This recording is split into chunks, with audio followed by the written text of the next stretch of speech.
Olá, tudo bem? Bom, vamos retomar então a nossa reflexão sobre o Sermão do Monte, o maior sermão de todos os tempos. Na nossa primeira reflexão, nós mostramos algumas características do Evangelho de Mateus e mostramos também qual seria a nossa escolha em relação ao registro do Sermão do Monte para a nossa análise. Concluímos que o Sermão do Monte que nós vamos utilizar está registrado no Evangelho de Mateus, capítulos 5, 6 e 7. Tá certo? Esse será o nosso texto básico. Disse para você também que você vai precisar de uma Bíblia Sagrada, seja ela digital ou impressa, para poder acompanhar nossos estudos. Você vai precisar ter disposição e ler semanalmente o Evangelho de Mateus de acordo com aquilo que a gente for discutindo aqui. Ou seja, ler o Sermão do Monte semanalmente. Disse para você também que você pode fazer dois tipos de leitura em relação a esse texto, em relação a esse evangelho. Você pode pensar no contexto vital, ou seja, no que está acontecendo em si, isso se associa mais ao fato narrado, certo? Ou você pode olhar também pensando no contexto histórico, político e sociocultural no momento em que esse texto foi produzido, ou seja, que as palavras de Jesus elas foram transformadas em texto escrito. E aí você seria deslocado para o período em que o Evangelho de Mateus ele foi produzido e entraria em contato com a comunidade que produziu e que receberia esse Evangelho. Tá certo?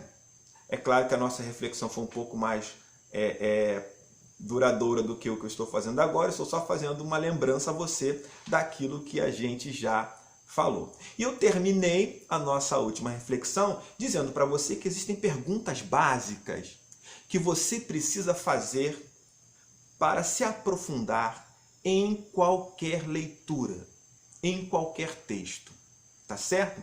Que perguntas seriam essas? Que perguntas investigativas seriam essas, tão importantes para você compreender qualquer texto e principalmente compreender esse Sermão do Monte, o maior sermão de todos os tempos? As perguntas são básicas. E as perguntas básicas, quando você estiver diante de um texto ou diante do Sermão do Monte, são quem, quando, onde, o que, a quem, como, por quê e para quê. Vou repetir. Quem, quando, onde, o que, a quem, como, por quê e para quê. Essas perguntas se aplicam a qualquer texto. A qualquer texto. Se você fizer essas perguntas, aquilo que você estiver lendo, até a uma reportagem num jornal, você vai se aprofundar mais naquilo que o autor queria dizer nas suas motivações e na sociedade em que ele vive. Quem, quando, onde, o que, a quem, como, por quê e para quê. Certo? Essas perguntas também podem ser respondidas sob duas perspectivas. Duas perspectivas, certo? Você pode fazer essas perguntas na primeira perspectiva que nós falamos na última reflexão, ou seja, pensando no contexto vital. Então, se eu estou lendo o Sermão do Monte pensando no fato em si, eu perguntaria: quem proferiu o sermão? Jesus. Quando? Por volta dos anos 30. Onde?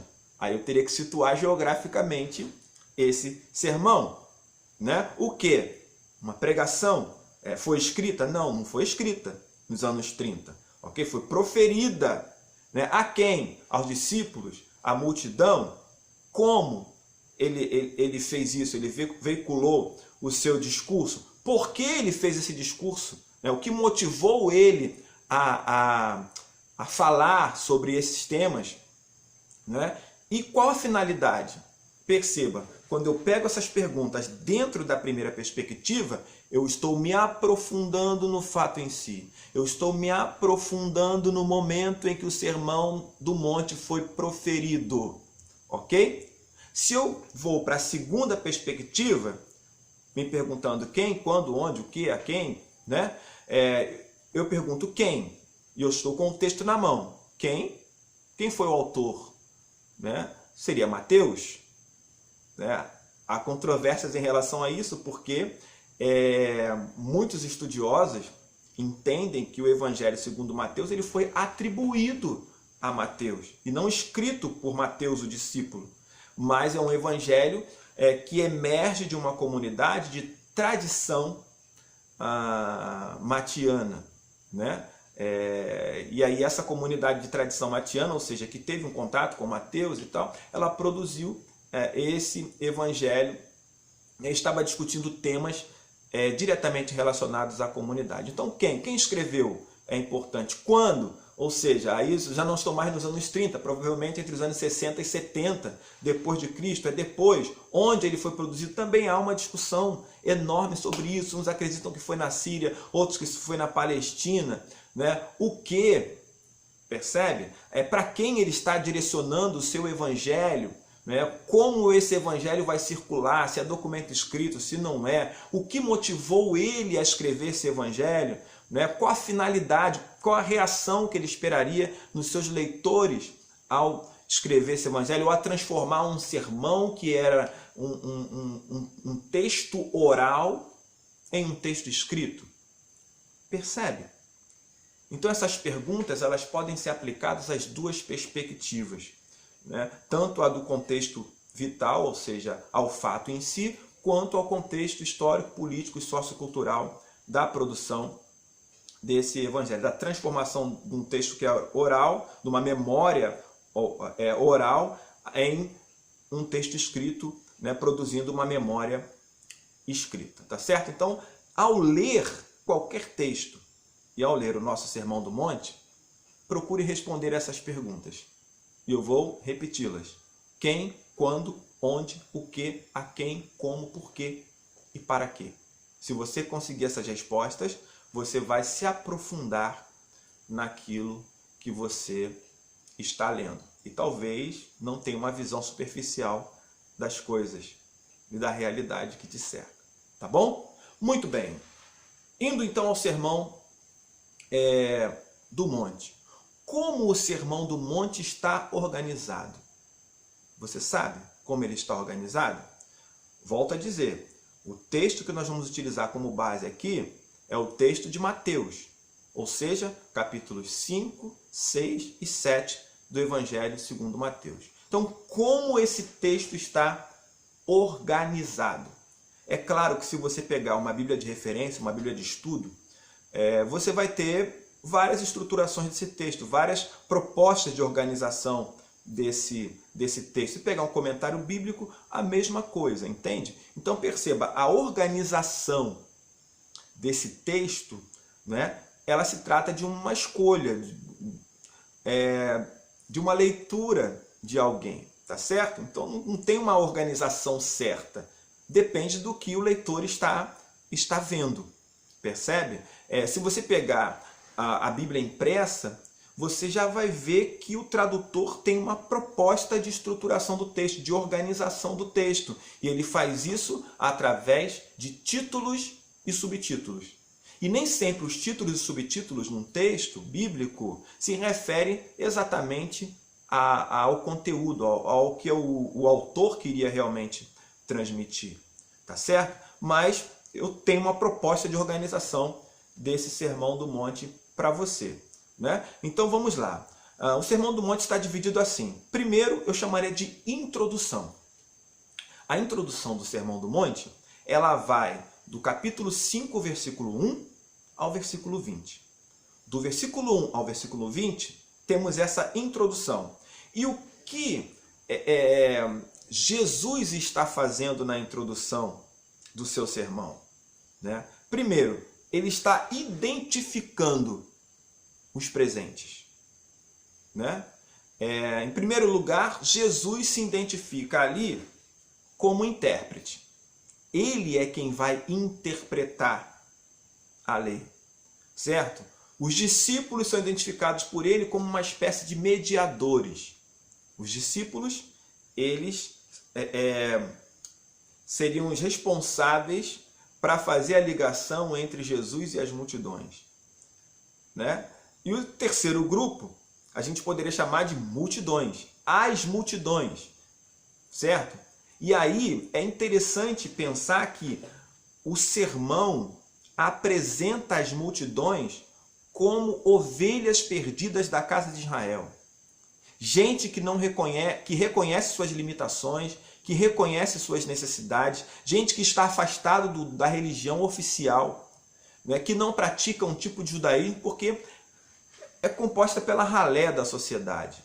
Gente que sofre, na ótica da cultura judaica de então, sofre por causa dos seus pecados. E qualquer pessoa que se associa a elas pode sofrer também por tabela. Entende? Então essa multidão, ou essas multidões que acompanham Jesus, elas são compostas de gente que está excluída socialmente, né? E aí isso envolve exclusão religiosa também, econômica também, política também, mas essas pessoas, já no Sermão do Monte a gente consegue perceber isso, elas são a razão de ser da ação ministerial de Jesus. Jesus se apresenta no Evangelho de Mateus como alguém que veio para essas pessoas, veio para essas ovelhas perdidas da casa de Israel. Veio para gente que é reconhecidamente falha, que é reconhecidamente canalha, gente que ninguém quer, ok? Que ninguém quer estar junto, quer estar perto, né? Pessoas que têm consciência das suas limitações, dos seus pecados, das suas necessidades, do seu sofrimento, né? Ele veio para esse tipo de gente, entende? Mas essa multidão também era diversa, porque não era só essas pessoas que estavam lá, né? Essas pessoas aí que buscavam Jesus por suas necessidades, ou que estavam curiosas, ou que queriam alguma coisa, né? Também eram acompanhadas por pessoas que estavam ali desinteressadas, no sentido de que não querem ouvir de fato. São pessoas que querem analisar Jesus, criticar Jesus, colocar ele no descrédito, acabar com a popularidade que Jesus está alcançando. Gente que quer manter essa multidão fora da religião oficial, fora dos limites do aceitável. Entende? Pessoas que, por exemplo, reclamam quando um cego passa a enxergar porque não tem como dar sua esmola para ele e mostrar para os outros que é caridoso, que é caridosa, entende? Então tem essas pessoas também acompanhando Jesus para testar, para provar, para colocar ele no descrédito, né? E aí a gente vê no Evangelho de Mateus que alguns, eu vou repetir, alguns fariseus, alguns escribas, né, alguns saduceus eram oposição a Jesus e tinham uma vida de hipocrisia, né, na sua relação com Deus e na sua relação com o próximo. Eu digo alguns para você já ficar sabendo que não eram todos. A gente não pode generalizar isso daí, tá certo? Então na introdução, que vai do capítulo 5, do versículo 1 ao versículo 20, a identificação de todos que estão ali. Jesus é apresentado como intérprete, os discípulos como mediadores e as multidões como pessoas que serão alcançadas. Essa é a lógica que Mateus vai utilizar também no registro desse sermão. Ok? Percebe? Da onde que eu tirei essa ideia de que a multidão poderia ser qualificada dessa forma? É claro, numa leitura do Evangelho de Mateus como um todo, você vai chegar a essa conclusão. Mas eu vou ler para você o capítulo 4, que é o texto imediatamente anterior. Você está com a sua Bíblia aí? Pode abrir a sua Bíblia e acompanhar comigo. Mateus capítulo 4. Mateus capítulo 4, eu vou ler aqui a partir do versículo 24. Mateus 4, 24. Diz assim: as notícias a respeito dele se espalharam por toda a região da Síria. Por isso, o povo levava a Jesus pessoas que sofriam de várias doenças e de todos os tipos de males, isto é, epiléticos, paralíticos e pessoas dominadas por demônios, e ele curava todos. Grandes multidões o seguiam. Eram gente da Galiléia, das 10 cidades, de Jerusalém, da Judéia e das regiões que ficam no lado leste do Rio Jordão. Percebe? Então o próprio Evangelho de Mateus, anteriormente, ele vai qualificar essas multidões como gente que sofre de todos os tipos de males, de todas as doenças, fala sobre epiléticos, paralíticos, pessoas dominadas por demônios, e Jesus curava a todas essas pessoas. E ele situa também geograficamente essas multidões. Ele mostra de onde que essas multidões vêm para poder acompanhar Jesus. Percebe?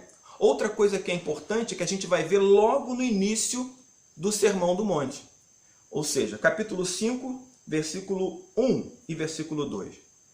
Então, mostramos de onde vinham as multidões e quem eram as multidões, certo? Agora ele diz assim: quando Jesus viu aquelas multidões, ou seja, quando Jesus viu aquelas multidões compostas por gente que sofria de várias doenças, de todos os tipos de males, epiléticos, paralíticos, pessoas dominadas por demônios, e que vinham da Galiléia, de Decápolis, de Jerusalém, da Judéia, de outras regiões da além do Jordão, quando Jesus viu essas multidões, certo? Ele sobe um monte e senta.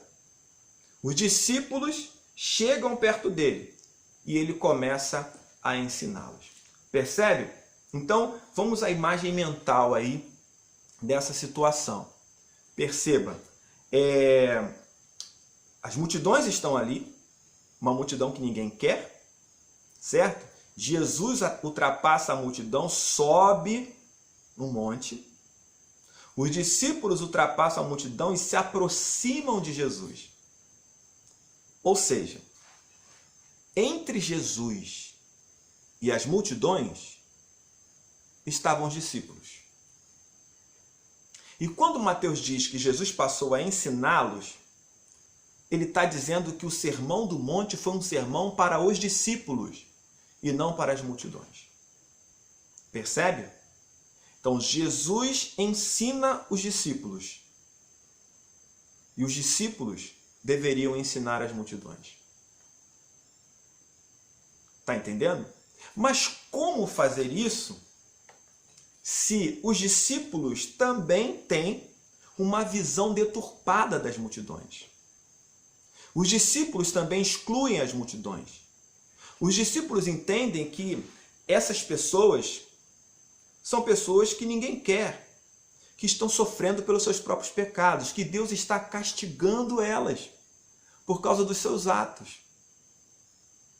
Como a mensagem do Evangelho seria levada a essas pessoas, se aqueles que deveriam ser portadores dessa mensagem, que deveriam acolher e atender as multidões, na realidade, excluem, não se consideram parte das multidões. Estão mais preocupados consigo mesmos do que com as necessidades das multidões. Aí você começa a perceber que o Sermão do Monte foi pregado por discípulos, porque se Jesus quisesse alcançar as multidões através dos discípulos, ele precisava mudar a mentalidade deles, mudar o olhar que eles tinham em relação às multidões, remover todo e qualquer tipo de rótulo que eles tivessem e preconceito em relação às massas,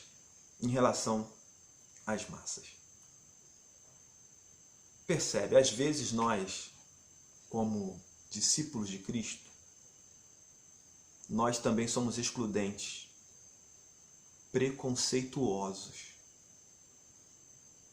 E achamos que as pessoas sofrem simplesmente por não fazerem aquilo que agrada a Deus. E que Deus as está punindo. E que se a gente estiver no caminho dessas pessoas, nós sofreremos por causa delas. Então a gente se afasta e vive no nosso clubinho de crente. E que o resto dê conta de si mesmo. Jesus, ao pregar o Sermão do Monte para os seus discípulos, ele vai mexer no olhar que os discípulos têm em relação às multidões. Ele vai falar sobre como essas pessoas deveriam viver em meio às multidões. Entre Jesus e os outros está você, que é discípulo dele. Aquilo que você praticar, viver, é o tipo de Jesus que as multidões vão enxergar e acreditar. Entende? Essa imagem não é uma imagem nova. É claro que você não poderia dissociar essa imagem do Sinai, onde Moisés sobe ao topo para pegar as tábuas da lei, e Josué, que é discípulo de Moisés, fica ao pé do monte e o povo está acampado. Ou seja, Moisés ensina Josué. Josué um dia ensinaria o povo. Por quê? Porque ele foi o sucessor de Moisés. Percebe? Se a lei de Moisés, chamada de Torá, ela traz um ensino para a vida, para essas comunidades judaicas, o Sermão do Monte, ele é a Torá, o ensino para a vida de todos os cristãos. Você precisa aprender, ouvir, aprender e exercitar aquilo que Jesus está falando no Sermão do Monte. Entende? Então, assim, você acabou de ouvir sobre o primeiro bloco do Sermão do Monte, que é a introdução, onde Jesus identifica os presentes ali, ou onde Mateus identifica, né, ou leva os seus leitores a se identificar com qualquer um dos presentes. Né? Jesus tem o lugar dele, os discípulos têm o lugar dele e tem também as multidões. Né? Em que lugar o leitor está? Mateus está fazendo esse exercício. Tá bom? O segundo bloco é o bloco que eu chamo de interpretação da Torá. Ensino para a vida. Está lá do versículo 21 do capítulo 5 até o versículo 48, onde Jesus vai tratar de temas relacionados à lei dos judeus, a lei mosaica. Entende? Ele vai dizer o seguinte: vocês ouviram o que foi dito aos antigos.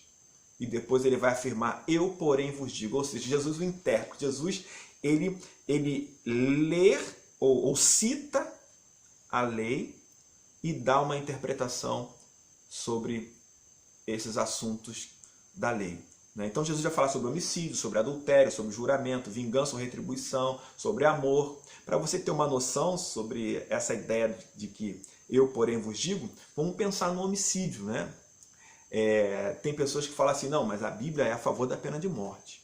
Porque o Antigo Testamento, a lei mosaica, dizia o seguinte: o homicida deve ser morto. Matou, tem que morrer. Olho por olho, dente por dente. Vida por vida. Entende? Aí Jesus está dizendo o seguinte: vocês ouviram o que foi dito aos antigos? Olho por olho, dente por dente? Ou pensando na questão do homicida, vocês ouviram o que foi dito? O homicida será morto. Mas eu, porém, vos digo: se você odiar o seu irmão, você já é homicida. Aí ele complica a situação toda, né? Porque se eu sou favorável à pena de morte e uso um texto do Antigo Testamento para dizer isso, né? E ele está dizendo que se eu odeio alguém, ainda que não tenha matado fisicamente, só o fato de ter excluído essa pessoa da minha vida, do meu convívio, eu sou homicida, eu estaria dizendo diante de Deus que eu deveria morrer. Porque todo homicida, seja ele alguém que tira a vida física, ou seja ele alguém que tira a vida emocional, que exclui do convívio, que exclui do pensamento, exclui de tudo, deveria ser morto. Percebe porque esse sermão é revolucionário? Percebe? Quando você deixa de falar com o seu vizinho, você odeia o seu vizinho, não quer se relacionar, não quer ver, até dentro da igreja acontece isso, entre pessoas, você tem a consciência de que você é um homicida?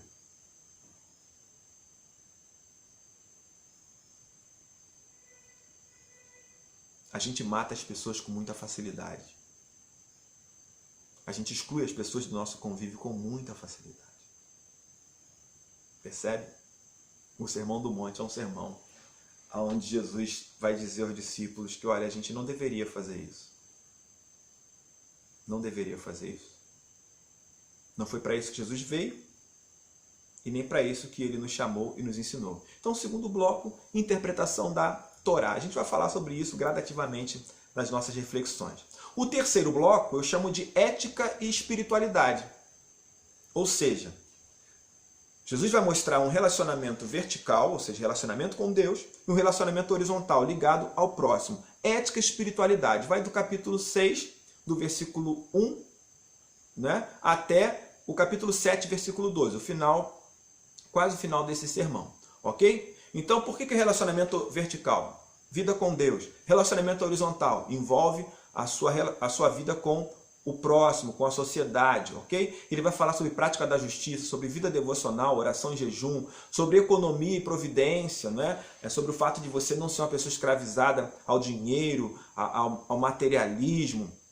Tem que confiar em Deus. Ele vai falar sobre ansiedade, sobre julgamento e também sobre idolatria. Nesse terceiro bloco, ok?